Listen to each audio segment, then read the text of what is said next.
Today on Sekulow, Stacey Abrams' anti-life conspiracy theory. Keeping you informed and engaged, now more than ever. This is Sekulow. We want to hear from you. Share and post your comments or call 1-800-684-3110. And now your host, Jordan Sekulow. All right, we made it to Friday. Unfortunately, the stock market did not completely make it. We don't know how it will end today, but it is below 30,000 as of the time I'm speaking to you right now. It's happened before, and it's popped back up, but we'll talk about it a little later in the broadcast, what it would mean if it closed under 30,000. That would be unique. And then, of course, you have a weekend of people saying, oh, no, what am I going to do? And a big sell-off possibly Monday. So we're monitoring that very closely. We'll get into that later in the broadcast. I did want to start right off the bat with Stacey Abrams. This was something we didn't get to on the broadcast yesterday. We didn't get to on our podcast yesterday, but I have to get to it today right off the bat because we're also going to be joined in the next segment of the broadcast by a House candidate in Georgia. Both of us are from Georgia. My brother Logan co-hosting with me today on Sekulow. And so I want to start with this. This is Stacey Abrams now claiming that there is a conspiracy, I guess, with the ultrasound machine manufacturers. Now, remember, she's an election denier who is now attacking an ultrasound machine. But I bet she's not going to be sued by the ultrasound machine manufacturers like people are being sued by Dominion and those kind of things. And, of course, she can be an election denier, but you can't. Take a listen. There is no such thing as a heartbeat at 6 weeks. It is a manufactured sound designed to convince people that men have the right to take control of a woman's body away from her. This is a huge conspiracy to begin with, Logan. One, because there has to be so many things at play here. One, you have to believe the science that there's no heartbeat. Then you have to believe that the companies have manufactured a sound, and the sound is to convince people that then men can have a role in deciding to take control of a woman's body, so that we've manufactured the idea that this is a human life. Because even to Stacey Abrams, she doesn't really want to talk about killing an actual child with a heartbeat. Right, and I think if you look at that, that's insane. This is purely insanity, and it's disturbing and gross and borderline satanic when you actually look at it, because you have multiple things here, like you said, that stack upon each other. First, it's that somehow there's a conspiracy theory within the creators of the ultrasound machines that those people are inherently pro-life, which is, I don't necessarily think the case one way or the other. They're just making the ultrasound machines that then detect a human heartbeat earlier and create a fake sound for you to hear to create this emotional response, which anyone who's been through that moment knows it is a very emotional moment to hear your child's first heartbeat. But to go beyond that, it's now saying, well, we also know there's no detectable heartbeat 6 weeks old. And what you're having is now, and this is the big problem with the world right now, is you're going to, instead of the companies and Planned Parenthood, who, by the way, said that until fairly recently. As of July 25th right. of this year, Planned Parenthood stated that in the 5th and 6th weeks, so even earlier, 5th right. and 6th weeks, there was, and this is their words, a very basic beating heart and circulatory system development within the child. And then, since then, they have changed, because all of a sudden they'll come up with a new narrative where all of a sudden the new version of this is, well, what do you consider a heart? It's not really a heart. It's not a 4-chamber heart. It's just the creation of the heart. It's the beginnings of the heart. So what you're actually hearing is only the noise, the rhythmic noise of the beginnings of a heart, not the 4-chamber heart. That doesn't come for a few weeks later. But it also depends on when you determine when a woman is actually pregnant, because, you know, there's whole things with your cycle and when does it start, when does it not. They start throwing these different caveats onto it. It becomes the prevailing narrative. So guess what? As much as we want to say, and look, I posted on Instagram last night, and a bunch of people responded. They said they were disgusted and couldn't believe it. If you don't go out and say that yourself, this becomes the narrative. This becomes the narrative that they all go with, which is, you're wrong. Because you know what? Who is the party of science? They always say they are. And if they decide they want to change the science, it's on them to say it. And all of a sudden, everyone changes their tune and says, yes, Stacey Abrams, you're right. Scientist Stacey Abrams, it is now not a heartbeat at 6 weeks. Folks, we want to take your phone calls, 1-800-684-3110. Then Kamala Harris doubling down on the attacks on pro-life pregnancy centers. She's supporting attorney generals going after them in the states. 1-800-684-3110. There is no such thing as a heartbeat at 6 weeks. It is a manufactured sound designed to convince people that men have the right to take control of a woman's body away from her. Well, I'm waiting to see what's going to happen on social media. I'm waiting for those warning signs for misinformation labeling, because this was a flat-out lie. And facts matter, especially when you're talking to people, and especially when, you're in politics and you're wanting people's votes. Unfortunately, people are going to believe what she has to say. She's not a doctor. And to go further, she says that it was a made-up situation, that it could happen on an ultrasound at 6 weeks, made up by men. I want to be clear. The machine and medicine are, in Stacey Abrams' estimation, conspiracies against women. And this is someone that you're supposed to take seriously in a gubernatorial race for Georgia. Or I don't know, hasn't she been on the cover of Time magazine and been put forward as a potential presidential candidate at one point? So at about 3 weeks after gestation or after conception, the heart, the cells of the heart, the myocardium, starts to rhythmically contract. So really, the heart starts beating at 3 weeks. Yes, you can start seeing the heartbeat 5 to 6 weeks after conception on the ultrasound, but that's only because it's so small and because of all the other structures are in the way with the pelvis. But that heart is contracting very easy. Early on, it is not a conspiracy. Her argument is that the sound itself is manufactured by men to control women. It is a bonkers, beyond no moon landing conspiracy theory that men get in a room and insert audio files into these machines. We are hearing real noise. It is detecting real noise. It is detecting movement and sound. I think voters in Georgia, it will backfire when you are on this extreme. Oh, yeah. We can see the polling already. She's behind by 8 points. 8 points. Yeah. And voters of color are actually supporting Brian Kemp in double digits. She better jump Skippy, get with it if she thinks she can make up that gap.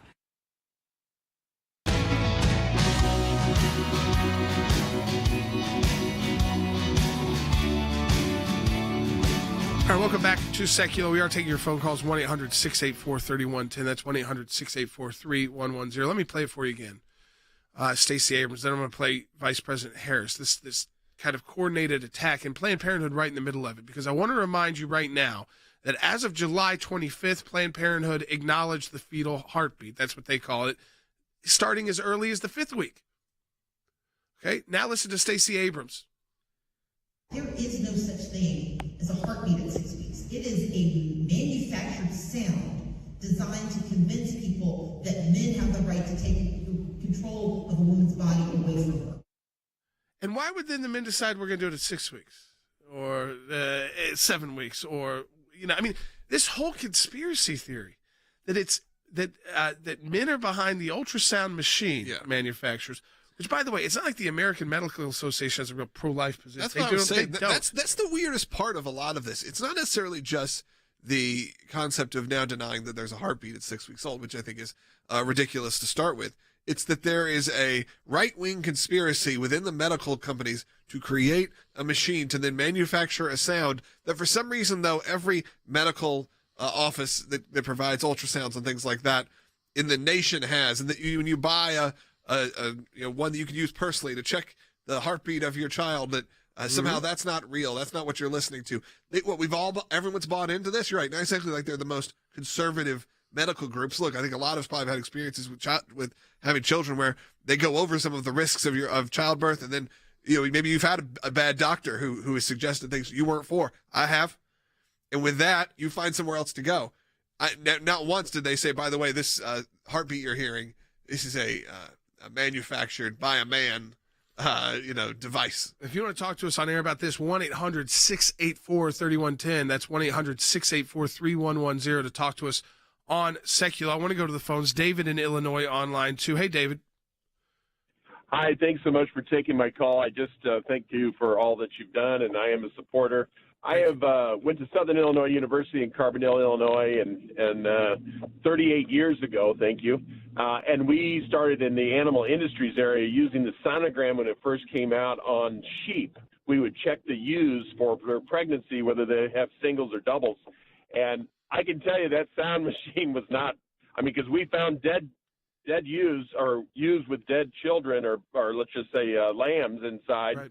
And we would just shave them, use the same ointment as they do today, and that's where they were first tested, was on livestock. And when I heard that you played this, I'm like, you got to be kidding me. That's right. I mean, the conspiracy, and that's why we call it a conspiracy, that the manufacturers have placed a sound into the machine that kicks in at 6 weeks, not 7, not 8, not 9, not 2, 6, when in fact the medical community, including Planned Parenthood, up until like 3 weeks ago, acknowledged the same. Right. They acknowledged that there was. I mean, I'm going to read. This is Planned Parenthood's own words.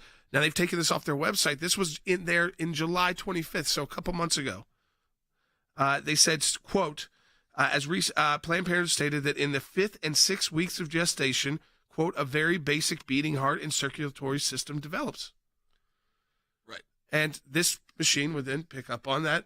But sound. now you have people like Stacey Abrams going about. Who is it? I want to remind people, is an election denier from her own election loss. Yeah, people maybe don't know what's shocking. So about she when you say ran that. for governor once before, lost by not a lot of votes. Yeah, she's down a lot more in the polls now. She's down 8. And I think statements like this only make it harder for Stacey Abrams, which is good for the people of Georgia, in my opinion. But she still believes she won that election. Now, does anyone say that she's part of a big lie? No, of course not. They elevate her. She runs I will say, a very effective political machine. Oh, unfortunately, when she starts, now that she's feeling the pressure of being down 8 points, she's starting to say some things that are a bit ridiculous. So she was an early election denier of her own election, and now they call her governor a lot of times. Yes, yeah. And now she believes. I mean, look at it's just so similar. A machine has been hijacked to implement a sound so that men have control over women. Yeah, what scares me the most is that not only people are saying this. Are these machine manufacturers going to file lawsuits against her for defamation against their machines? I hope so. I hope they do. Because that's what Dominion did against people who questioned their machines. I hope they do, just purely for the fact that this is a ridiculous statement to be making.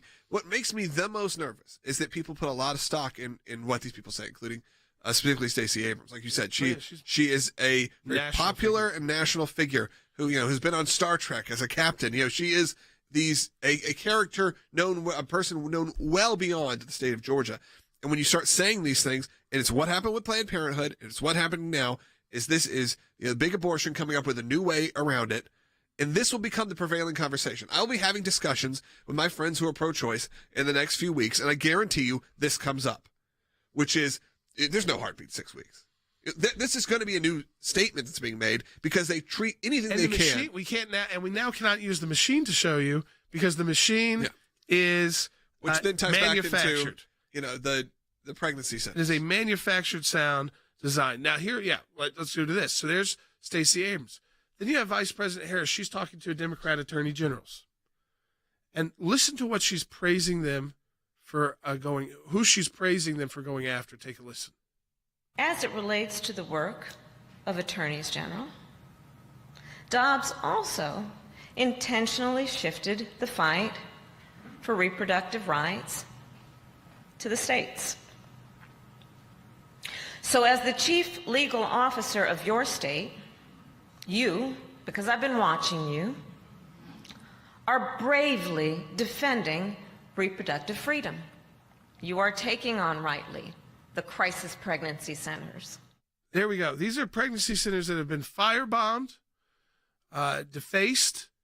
We represent them. They have been, it was Kamala Harris, who was Attorney General of California at the time, who wanted to force the pro-life pregnancy centers, Logan, remember, to advertise where people can get abortions or have to shut down. Yeah, we beat her all there. These restrictions. Then it was Becerra who took that the position. So this is very typical for Vice President Harris. As they're being attacked and targeted all over the country. Why not just let them be? In a world, you can disagree with them, but let them do their work. And if you don't want to go to a pro-life pregnancy center, don't go to one. But a lot of women decide they want to. And nothing about that being at that pro-life pregnancy center prevents you from deciding you want to go have an abortion. Like, they're just providing you other options other than abortion. And they do great work. And I think anybody who's had any experience with any of them would know these are great organizations that at a time when abortion is being restricted, more heavily across the country. If you care about people who are pregnant and in difficult situations, you would think you'd want these organizations to be flourishing, because they assist you if you want to keep your child, if you want to go through adoption, if you need economic assistance, medical assistance, even parenting assistance. They have this full scope approach. They don't just like stop when you give birth. Yeah, they have the technology as well. They have all. They also have these the machines. They'll bring in volunteer nurses oftentimes, or sometimes they'll employ them. Trained, yeah. Sometimes doctors will volunteer as well. And again, this attack on those centers, I think this is all coordinated. So one, Stacey Abrams comes out and says the ultrasound machine is a lie. Okay, so that's a scam. That's what she's saying. And now pro-life pregnancy centers, what do they use? Ultrasound. Well, like any OBGYNs or other, they use ultrasound machines. Yeah. It's just very weird that this is the attack line, that you would go in there, because it's a big conspiracy to make. Yeah. That these companies manufacture the sound. Yeah. I mean, this is what happened. And then you had yesterday on the Today Show to kind of converse, which I actually think is closer to where people actually are on all these issues. They were showing how ultrasound technology, 3D ultrasound technology, much later, can show how a child in the womb reacts to when your parent or when the mother eats something good or something sweet, and that happens. And we can play that real quick. So this is just to show you the converse of, I think, the Today Show, which is maybe closer to where America is at, even if they definitely have their own agenda, and the converse of what's happening with the Stacey Abrams situation. So here's the Today Show just from yesterday. Researchers in Britain wanted to know if babies in the womb react when the mom ingests a flavor of food. And this is what they saw. Do you want to guess what was on the left? So the left is a baby in its resting state. Okay. And then on the right, you see how he smiles 20 minutes? The mom ate some carrots. Oh. Yeah, so they have that, and they go, oh, can you believe it? Oh, and then they show, like, oh, a baby eating, it's reacting to kale. And this is what, I mean, obviously this is well further than 6 weeks along, but it actually shows they're talking about it with no question of whether this is a life. Yeah, with 3D ultrasound, still using some sort of technology. Was that 3D ultrasound machine made by a man to show you that it looks like the same child that is actually inside when it comes out? It's the same child that you saw in utero. Folks, we want to take your calls, 1-800-684-3110. This idea now that, hey, it's the device itself. There's no heartbeat. And you know, to me, and then the attack by Vice President Harris on the pro-life pregnancy centers, telling those attorney generals, go after them. For what? You know, she doesn't add that. What are they doing wrong? What are they doing that's illegal? You might not like their position. What are they doing that's illegal? Nothing. Nothing at all. We'll be right back on Second. When someone has a pregnancy test, they're not determining whether they have a fetus or not. They're determining whether they have a baby or not. And that's a very simple principle. If that baby is a baby and that child is a child, what are we doing as a culture to be able to help protect them? Now, the abortion industry will want to tell you that nothing's changed in America, and nothing could be farther from the truth. When you talk to a lot of younger Americans, especially, they see the technology. They see the very high-quality sonograms that are now. That's not tissue that's inside the womb. They can look inside the womb now and see uniquely this child that's smiling back at them from inside the womb. And so this basic American value that we have, that life is important, extends to life no matter how tall they are, no matter how young they are. So a young child that's very small has the same value as an adult. A baby in the womb should be protected legally. Is the law protecting that child now? The answer to that is no. It's better than it was. It's not where it should be. Look, the unborn child should be entitled to the same rights as everyone else that is a citizen of the United States. Life, liberty, and the pursuit of happiness. That life means the right to at least be born. And the problem is, and it's I think a really serious one, is they don't view life until that child's outside of the womb. Yet they control the exit point of the womb because of their abortion procedures. The more that we talk about the child, quite frankly, the more frustrating it is to the other side, because the last thing they want to talk about is the child. So we win when we talk about the basic value of we just want to stand up for the rights of children, not only to be born, but to be able to live a healthy, productive life. I think that every single human being's life is worth preserving, is worth protecting. We at the American Center for Law and Justice have been dedicated to the fight for life for over 3 decades. Whether it's at the District Court, the Court of Appeals, the Supreme Court of the United States, or in the halls of Congress. We are part of the fight. We want you to be there with us. Go to aclj.org right now, aclj.org.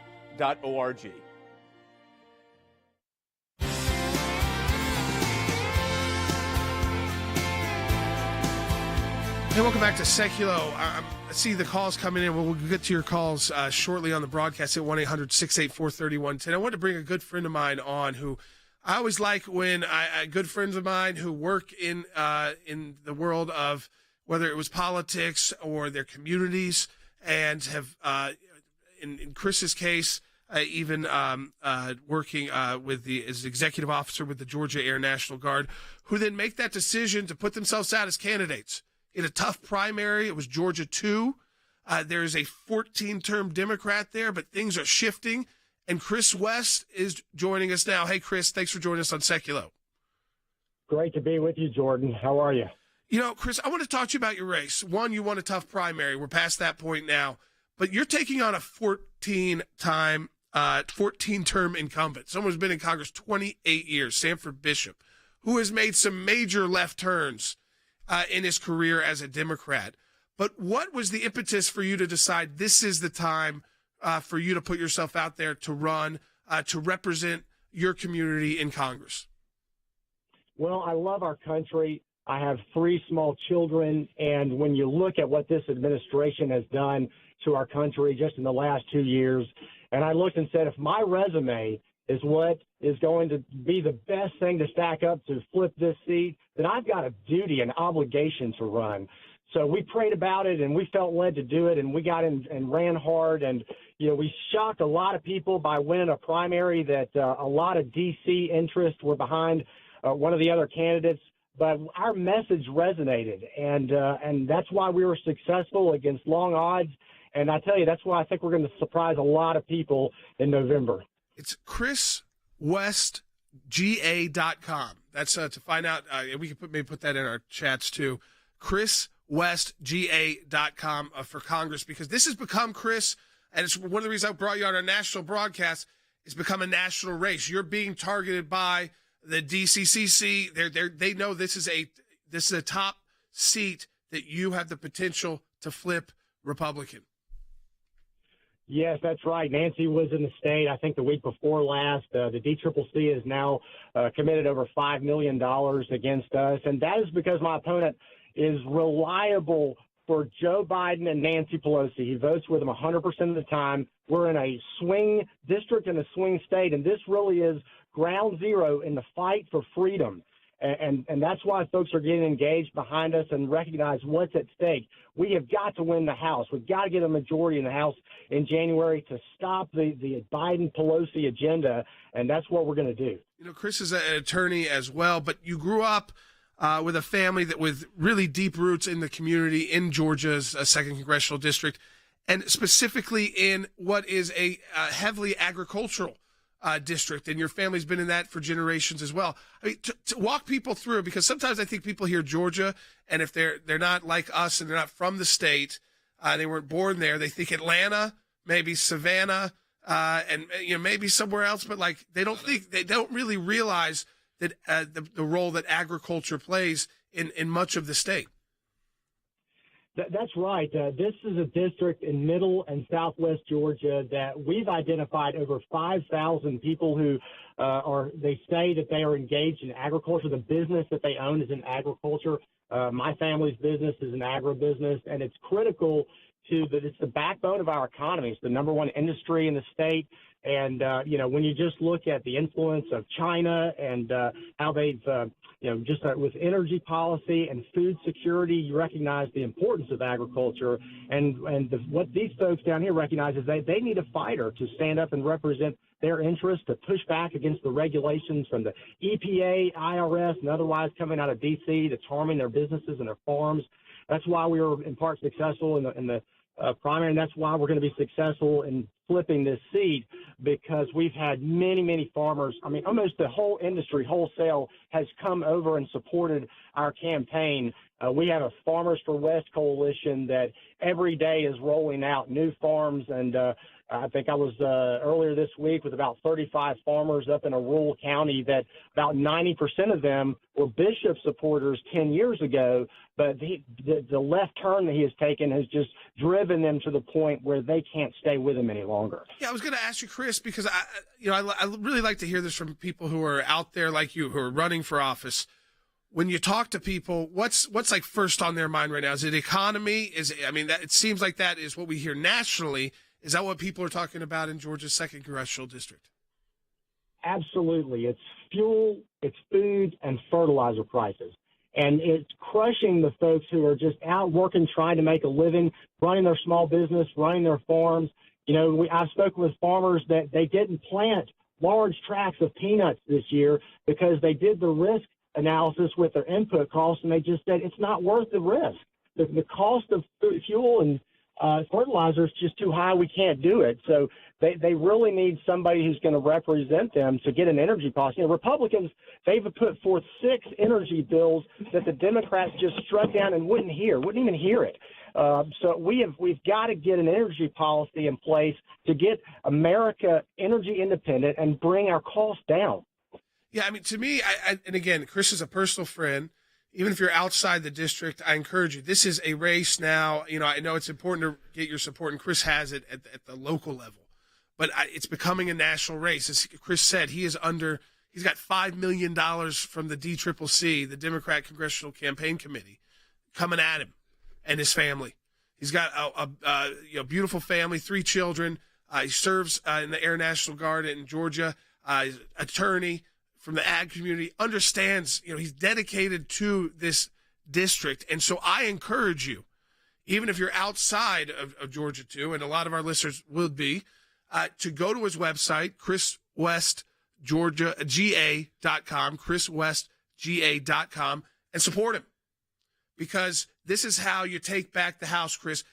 These are the kind of races we need to win to take back the House and retire Nancy Pelosi. Well, thank you for that, Jordan. It's going to be razor close. We've got 46 days left. If you're a listener and you're a freedom-loving American and you want to put somebody up there to protect freedom and liberty, I invite you to go to chriswestga.com. Please send us your support. Join in the fight. Chris, as always, it's great to have you. I'm glad we got you on the broadcast. Keep up the fight. Keep us updated.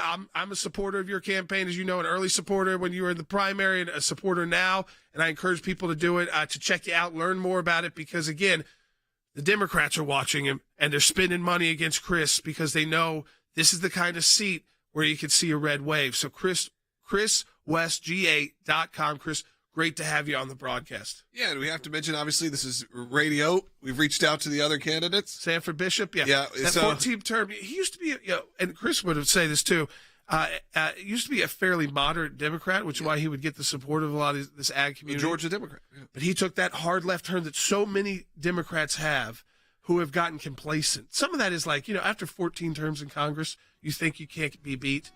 You think you can't lose. So if he wants to come on and talk about his left turn, yeah, and why he supports extreme abortion rights, and why that's that somehow relates to voters in South and Middle Georgia, which is where our family is actually from in the state of Georgia. It's from Middle Georgia. Yeah, absolutely. So it was great having Chris on. Really interesting. We do have a second half hour coming up. If you don't get it on your local radio station, you can find us broadcasting live right now on Facebook, on Rumble, on YouTube, on aclj.org, wherever you get social media.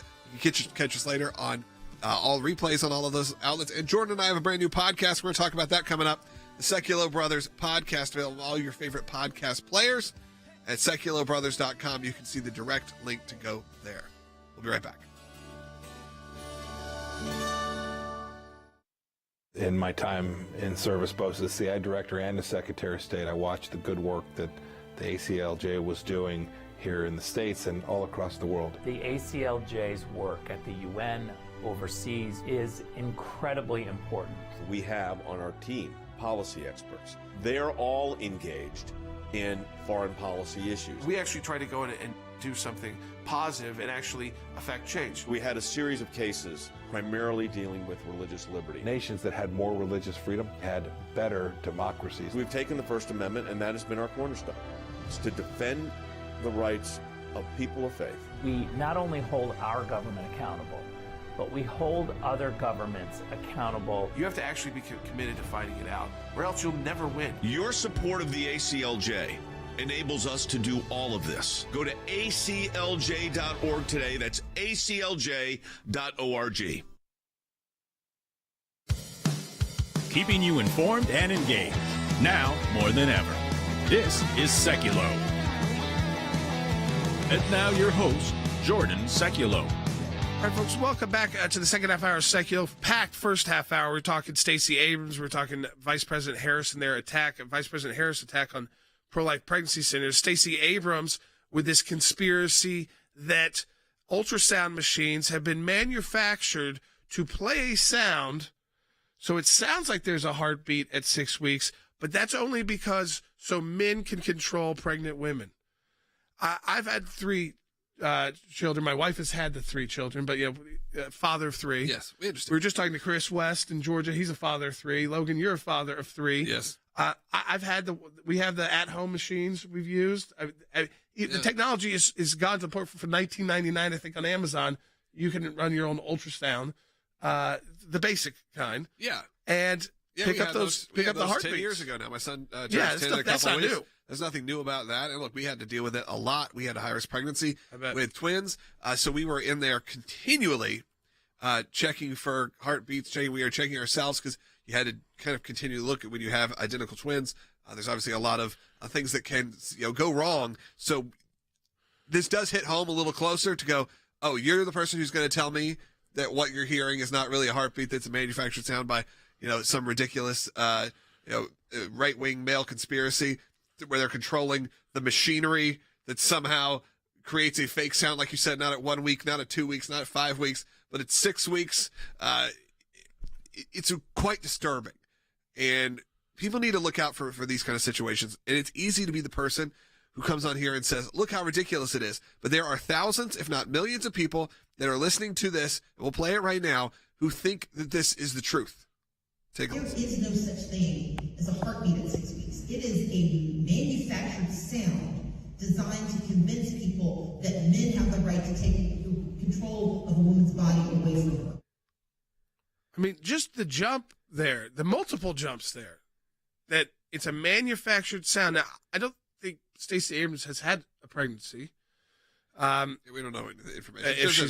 She doesn't have any children, I believe. Yeah, so I don't know that if she's gone through that process before. Like, we've all been in that room to hear the heartbeat. That's like the initial thing, and you could do it then at home, and it's kind of, especially with your first child, that's really interesting. And yeah, also it settles you down because things are okay. Yep. That's something you're always concerned about. And to think that that's all fake, so that men take control. I want to go to the phones, 1-800-684-3110, to Diane in Nevada on line 1. Hey, Diane. Hey, thank you so much for taking my call. I was a volunteer in crisis pregnancy centers in the 80s and 90s before there was an ultrasound. And a question that I have, and I just looked this up online, babies' fingerprints begin to develop at 8 weeks and finish at 10, which makes them a citizen. That's how we identify our citizens. And I know this isn't pertinent to what you're saying about the ultrasound, but my question is, why has nobody used this tack to protect these children? The first Roe v. Wade was a complaint of the state trying to protect the baby. Yeah, I mean, I would say, Diane, it's because of abortion distortion. This is actually a great example. Stacey Abrams' conspiracy is a great example. But it makes them feel better. People should be coming out and saying, this is nutty, like we're saying. And I mean, it shouldn't just be conservatives. It should be doctors into cars and trunks and being sex trafficked and human trafficking. We have to do something about it as Americans, not just as conservatives or as Christians, but as Americans. Well, they still will spin that as politics and goes, well, you say you close the border, so it's your fault that it's like this. Or you open the border, so it's your fault about this, without ever getting to a solution, just providing the problem, just saying, well, it's your fault, and pointing fingers at half the country. You point the fingers at the other half the country. Instead, we should be actually working towards some kind of solution. Allow Americans to drill, open up the Keystone Pipeline, close the border, secure it, allow commerce to go across, and people who have the passports go through the system. Fine, we need that commerce. And hold China accountable for their wrongdoing. Yeah. Like we've given up on trying to hold them accountable. What happened with COVID? It feels that way. Yeah, like the Biden administration. We don't care about that anymore now. But what fentanyl is also created there, and that's where they're manufacturing it. And the Chinese Communist Party is a strong enough political movement to shut that down. Yeah. Oh, absolutely. So there's a solution there. Put enough pressure on them. I believe they have quite the control of their They need us economically, like we need them. Yep. I'll say, that's the truth. Right now, we couldn't be independent from China. It's impossible. I'd like to get there. That's a place I'd like to go. It's a long road. But it's I think a road worth, the haul. But let me tell you something. They're strong enough to go and shut down the fentanyl manufacturing. Yep. They've done it before with other illegal items. When they get in trouble with IP issues too much, they will actually step in and start shutting down some of those phony goods that are created there. This is, again, there are solutions to these problems. Yeah, they started shutting down. I know the people who are involved in some things. Like, that sounded weird that I said that way. We got 50 seconds. No, I'm a guitar collector, and one of the things is there are bootleg guitars coming, and they're seizing those. Seizing thousands of fake Gibsons. Chinese. And Americans are, when they come to the border. We're stopping those from getting you bought the $50 version of the Gibson guitar. And not that they should be doing those, but we're not actually stopping the real problem, which I believe would be a much stronger issue, which is the drug crisis that's going on. Stop the fentanyl. Let's maybe stop worrying about the fake Les Paul. Yeah. at least do the fentanyl first. And then the second. You don't want to. Gibson needs protections too. Of course, no, I'm saying, but they clearly can do it for some things. People aren't dying over fake guitars. They can clearly do something about that, though. Yes. They can catch that. It's priorities. Right. That's priorities. Folks, go to aclj.org. There's always a lot more to talk about, and we've got it there. aclj.org.